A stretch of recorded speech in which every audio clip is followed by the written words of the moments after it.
বৰগাঁও সমষ্টিৰ 3টা মণ্ডল, চিলাপথাৰ মণ্ডল, বৰগাঁও মণ্ডল, মাছখোৱা মণ্ডল। এতিয়া আমি মাছখোৱা মণ্ডলত সভা কৰিলোঁ, য'ত আমাৰ জিলাৰ সভানেত্ৰী থাকিলে, মণ্ডলৰ বিষয়ববীয়া সকলো আছে আৰু শক্তি কেন্দ্ৰৰ আহ্বায়ক বুথৰ 100% সভাপতি ইয়াত উপস্থিত আছিলে।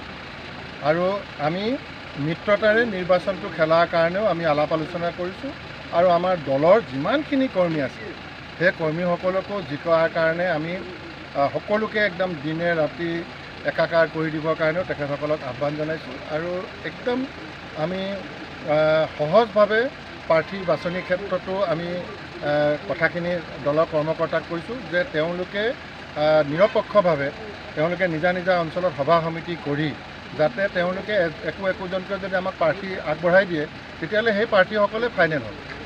ক'ৰবাত যদি কিবা কাৰণত তেওঁলোকৰ মাজতে প্ৰাৰ্থী বেছি হয় তেতিয়াহে আমাৰ ওচৰলৈ আহিব। যদি এক কৰি দিয়ে তেতিয়া আমাৰ কোনো দায়িত্বই নাথাকে, দায়িত্ব সম্পূৰ্ণ তেওঁলোককে দিছোঁ।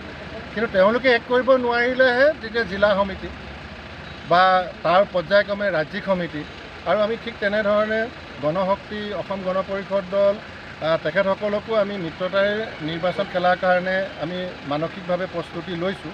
আৰু সেই কথাখিনিকো আমাৰ দলৰ কৰ্মকৰ্তাসকলক কৈছোঁ যে অলপ হ'লেও আমি এৰা ধৰাৰ মনোভাৱেৰে তেওঁলোককো লগত লৈ আমি নিৰ্বাচনটো খেলিব লাগিব।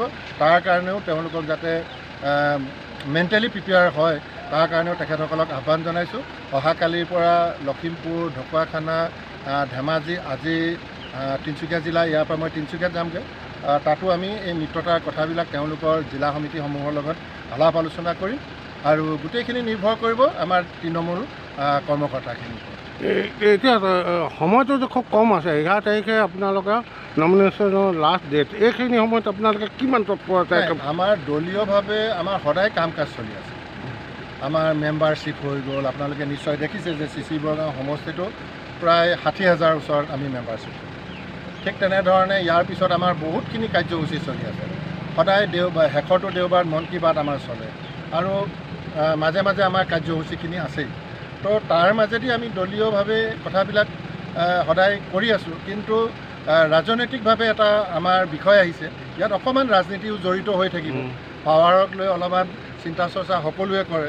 তো অকণমান এইটো ষ্টেপটো অলপমান হাৰ্ড। সেইকাৰণে তেওঁলোকক কৈছোঁ যে এই পৰ্যায়টো পাৰ হ'বলৈ তেওঁলোকে কেনেধৰণে তেওঁলোকে আৰম্ভণিৰ পৰা আখৰাটো কৰিব লাগিব।